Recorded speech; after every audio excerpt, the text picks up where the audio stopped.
What's going on, everybody? Poem here with Late Night Gaming. I'm with McBobber, Solo, and Woo.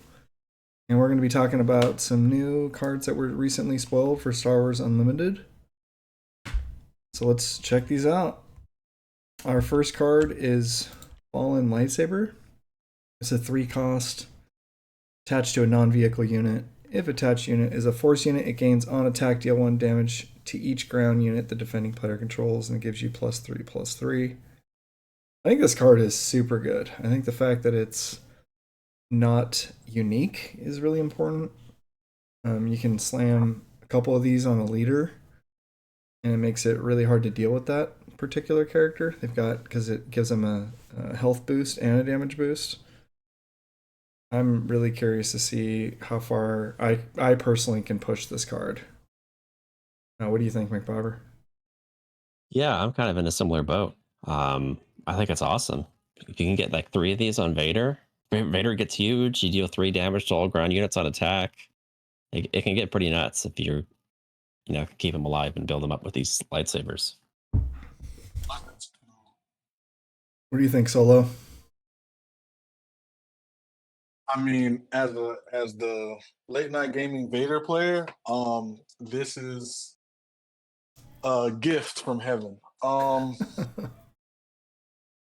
You know, it's a 3/3 for 3 that does 1 to everybody when he swings on top of Vader's 2 damage. It's pretty disgusting. It being non-unique is great.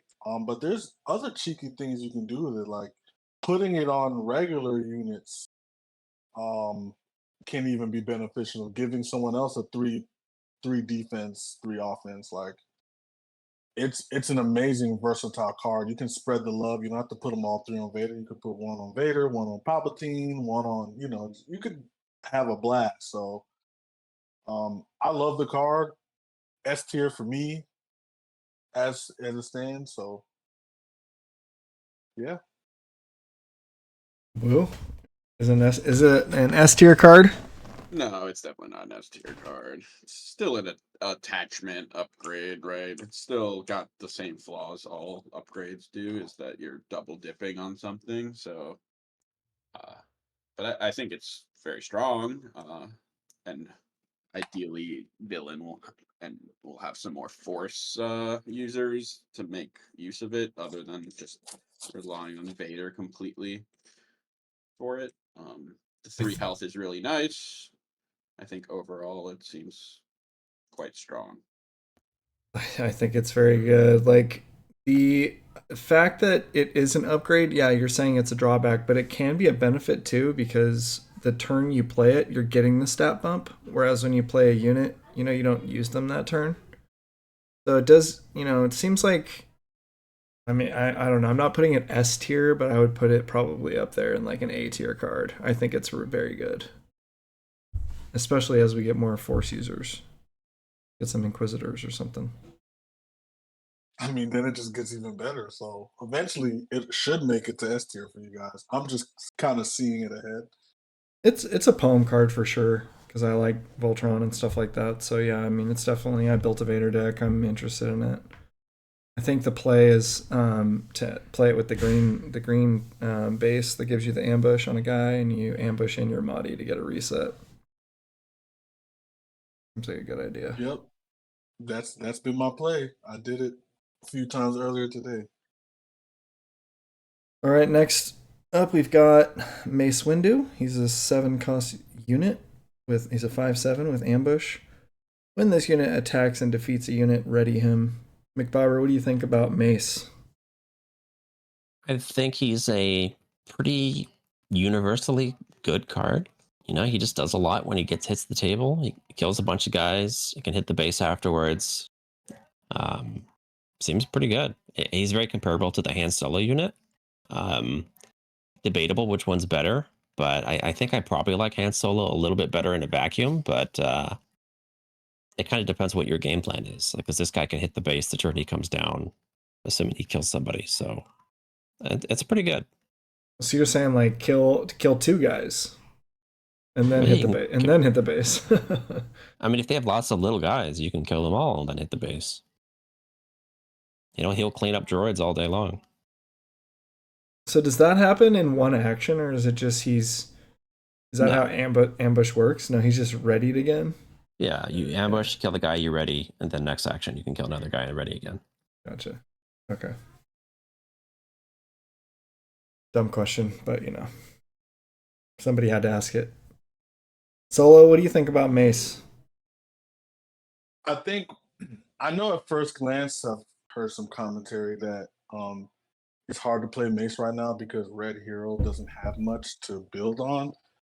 But I actually think because of his ready ability, I actually think his home for now might be Chewy because I think with him, you want to keep him alive. So upping his health with the blue, healing him will go a long way. And then also, if Chewy would probably come out the same turn as Mace. So having the Sentinel to back Mace up is also pretty big. So I just visioning it in my mind, that combination has some legs that I probably want to look into. But that's the thing. If you keep him alive, his value increases the longer you keep him alive. That's my take. All right, Woo. Do you agree with Solo on that? What do you think about Mace? I think he's pretty strong. I do think like red here. I mean, it's not a knock on him. It's just there's just not that much red hero stuff right now. But I think his ceiling might be actually a little higher than Han because he can attack twice in one turn theoretically, and can go to the base, which I think might be what red wants. Right? He can drop him, kill a sentinel, ready, 5 the base. Seems like a top end for an aggressive red deck. Um, Seems like simple, clean, and pretty strong. Seems like a pretty good card right there. Yeah, some people in Discord were talking about playing the Han leader so you can get these kind of dudes down earlier. Get the Mace down earlier, get the Han down earlier, that kind of thing. So that'll be interesting to see. If you can just ways to get Mace in sooner so he can start doing stuff. We've got the next card here, Consortium Starviper. It's a 3 cost. And it's a 3/3. When you have initiative, it gains Restore 2. Solo, what do you think of the Starviper? It's cool. It fits the what command is trying to do. Buy time.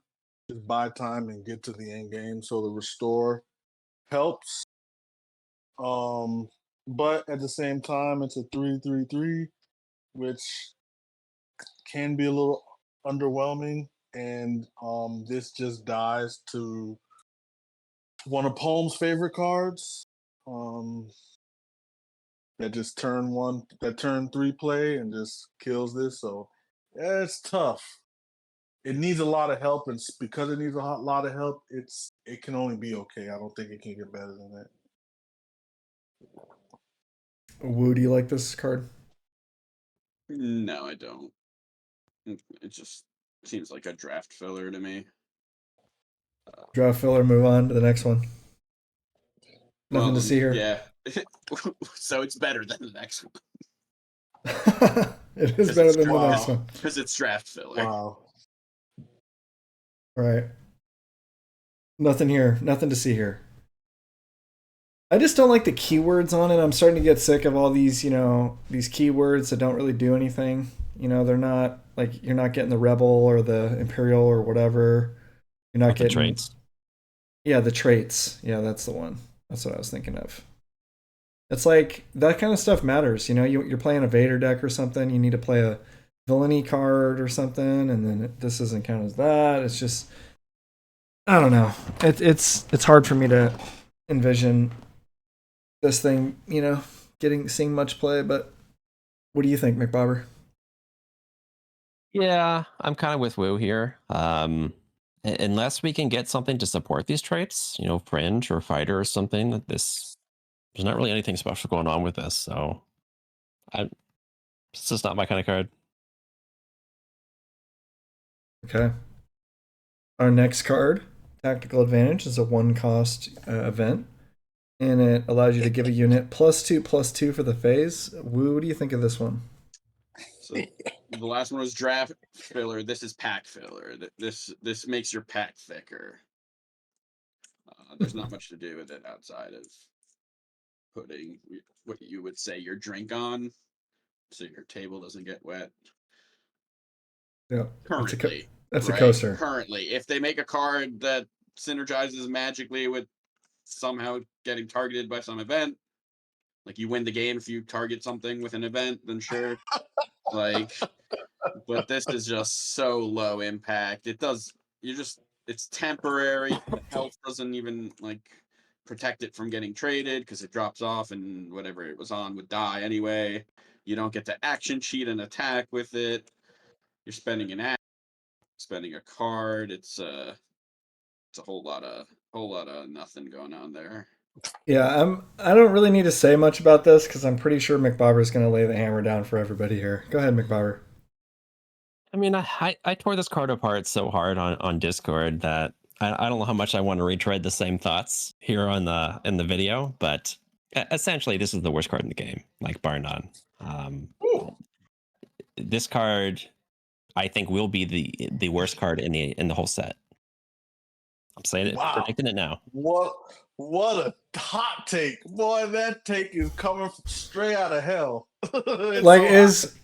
Are you guys really going to go up against McBobber on that? If McBobber's putting his flag down and he's saying this is the worst card, like, I mean, I have a really hard time disagreeing with McBobber on pretty much anything. I think his logic is sound. I think it's just a terrible card. It does absolutely nothing for you. Look, I'm not going to go ahead and say it's the worst card in the game, but I will say right now, it could see some play. But as more cards come out, I do think it will be binder or trash bag fodder. This is not entering any binder. I was gonna say in the box. Yeah, I hope you put it in your decks tonight, Solo. I really do hope. No, I am. I actually need to make the adjustment. I'm gonna put it in. It has a place in what I'm going for. Oh, getting the reset or whatever. Yeah, I got you. Yeah. Okay. Yeah. Okay. It has a place. Yeah, I can see it now. If you can get a reset on the guy, then it's like a little bit better, right? Okay. I'm just saying there's some turns where you need to be careful with your resource management, and it allows you to sneak in. It can sneak into certain things. For now, it's never gonna. I think when all the sets release, this card will never be put in a deck. But right now, it has a place. Right now, it has a place in your little niche deck where you're trying to You're trying to put a Fallen Lightsaber on Vader and then action cheat Mahdi to get a reset. You play this before that, and you get 4 damage out of Vader that turn for 1 cost. It's a lot of hoops. It's like for starters, it's a 2-card combo. You have to have this and Mahdi in your hand at the same time. And you have to have the Fallen Lightsaber on Vader. It's just like, I don't know, man. But it seems like a lot of work.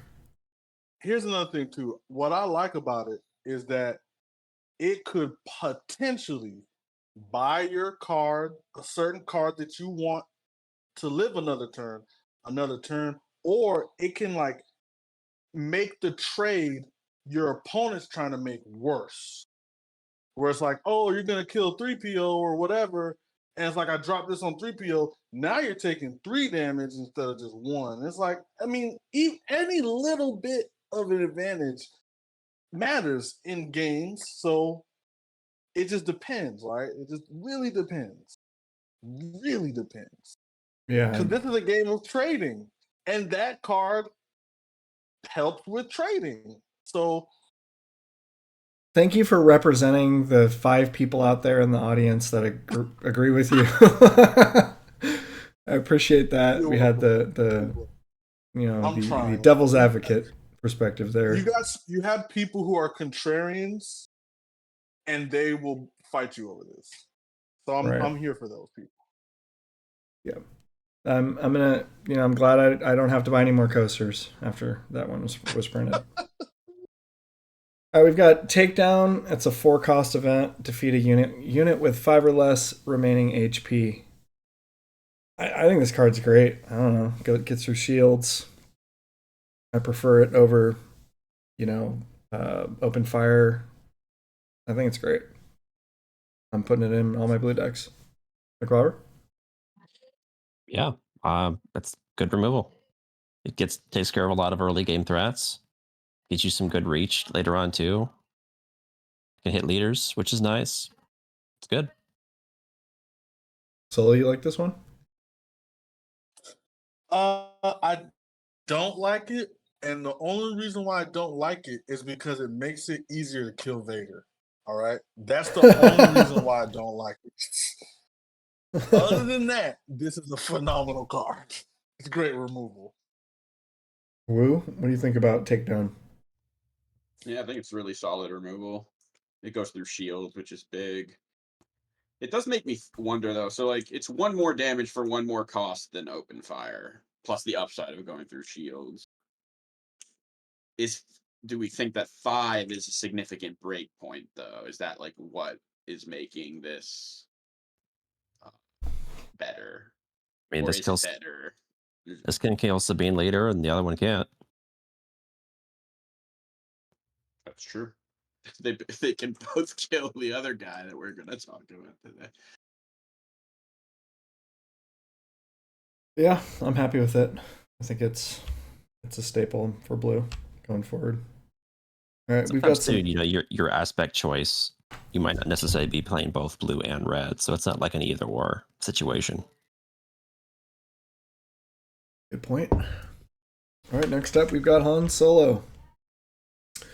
And he has an action, put a card from your hand into play as a resource and ready it. At the start of your next action phase, defeat a resource you control. And as his leader unit, comes in on 6 with a 4/6 stat line on attack, put the top card of your deck into play as a resource and ready it. At the start of the next action phase, defeat a resource you control. And I think it's, who's up here? Solo? What do you think about Han Solo? Solo. It's such great design for a character, in my opinion, because it feels like Han. Like, it's just cheating, but it comes at a cost. Like, it's risky. It could be pricey. You know, your hand's already. You start the game with 4 cards, so your hand's precious. So, and we don't have a lot of cards on right now, but the value you get being like a step ahead of your opponent, it feels so Han. So I love the design. And a 4/6 that comes out on turn 6 is it's good.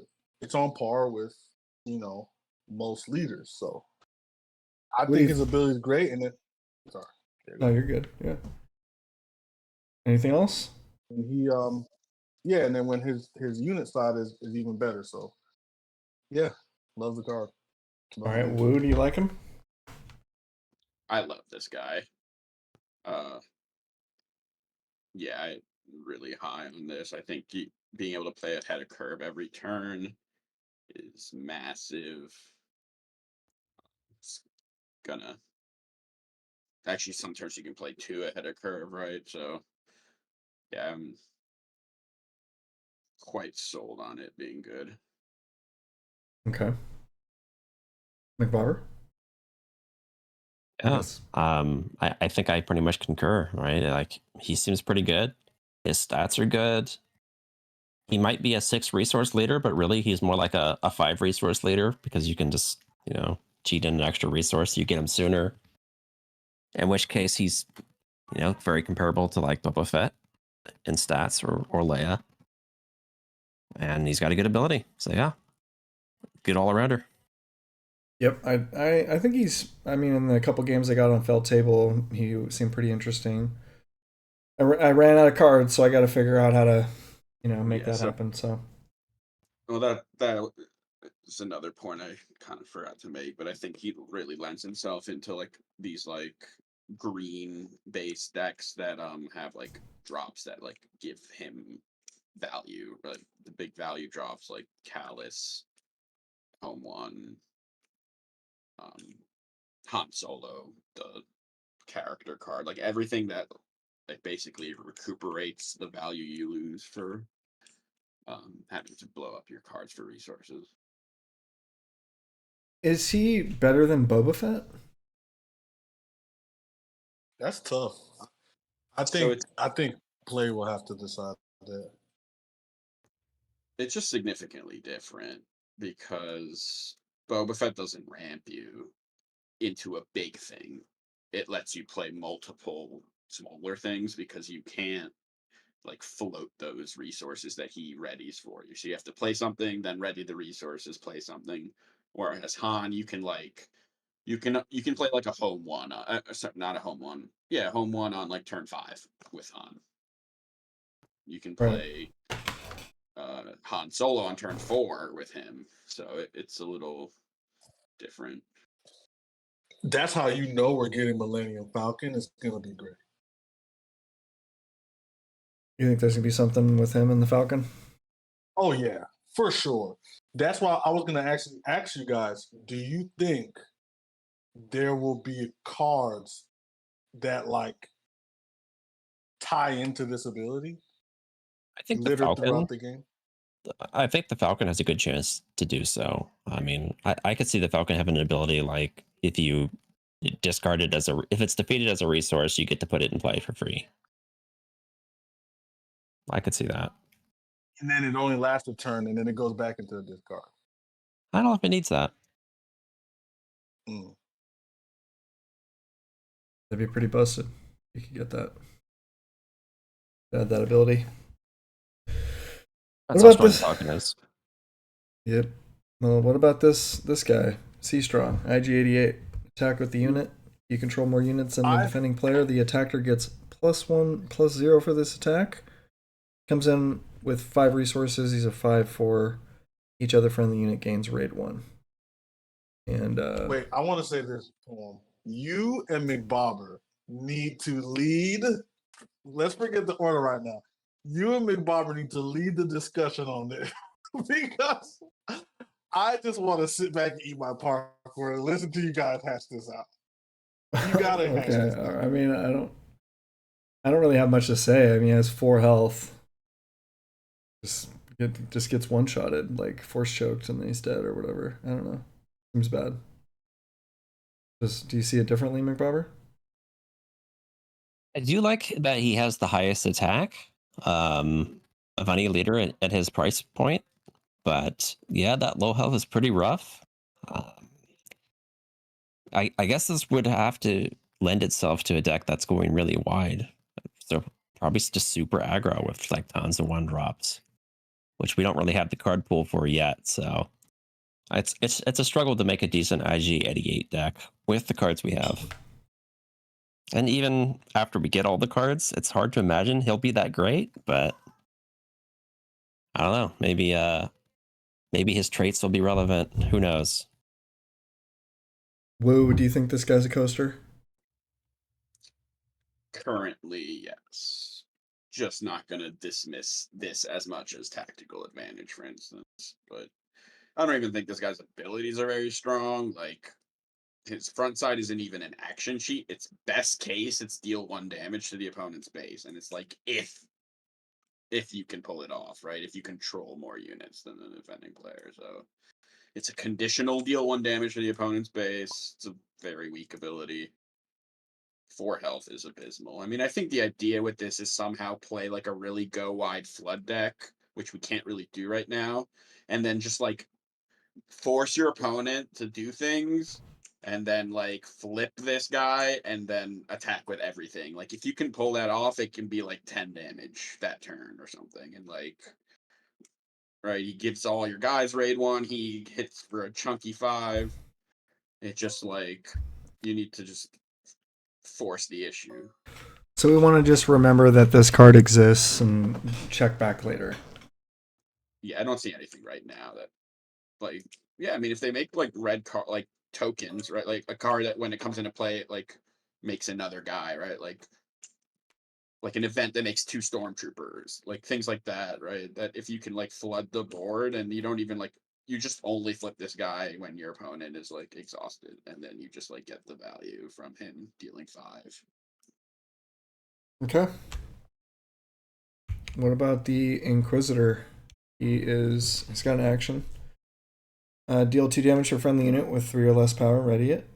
And he comes in at 6 resources. He's a 3/6. You may deal 1 damage to another friendly unit with 3 or less power, ready it. Woo, what do you think about this one? This one seems really interesting, but again, I don't see anything to do with it right now. Like, there's nothing that loves, like, nothing with low power right now that is desperately trying to be ready so that it can activate more than once. It reads to me like there need to be like high value, low power units that have like activation effects Right. where this would be useful, because right now you're just like shooting your 3/3s and it doesn't really seem like it's synergizing with anything. But Yeah, like you if got you're a guy who's got like like a 1/8 that has like exhaust him to exhaust an opponent's unit, and then you like do that and then right, shoot it again and exhaust another one of their units, like right, stuff that have like effects. I think it could lead itself well to playing with them. like a guy that draws you a card when he attacks or something like that. Yeah, like because yeah, right now there's just aren't any units that do anything when they attack that have 3 or less power, or not even have to attack. Right, if they might just have abilities. Okay. Yeah, I don't know. He just seems bad to me, but I don't know. It's not my play style. I can see a deck where he's getting resets on his guys and he can reach a little bit further and just snipe your base pretty quick. I haven't gone out and built that deck, but I'm sure it exists, and I don't know. I mean, he seems like the kind of character that some people are going to build around. It's just not my particular style. He has a force unit, so that lightsaber we were talking about before, I think called again. Fallen lightsaber. You could experiment with that on him. I don't know. Maybe there's something there. McBobber? Yeah. I mean, I feel like there's going to be some units made to work with him. Probably get the other Inquisitors, and they'll be like 3 attack units that have on attack abilities, and he's supposed to combo with them. But for the cards we have, I don't like this guy. Doesn't feel good to play it. That's pretty much it. All right, waiting on the Inquisitors. Okay, those were our takes on these 8 cards. You got anything, Solo? On the Inquisitor, Solo? Yeah, it's a rare. So, from what I understand, rare leaders is supposed to be geared towards constructed decks more than like commons. So, there's more than likely going to be some form of archetype that goes with this that's abusable. So, Yeah, just gotta wait and see. It might come out on Tuesday. All right. Okay, so I think we'll wrap it up there. And if you made it this far, you're my hero. Thanks for watching, folks. Yo.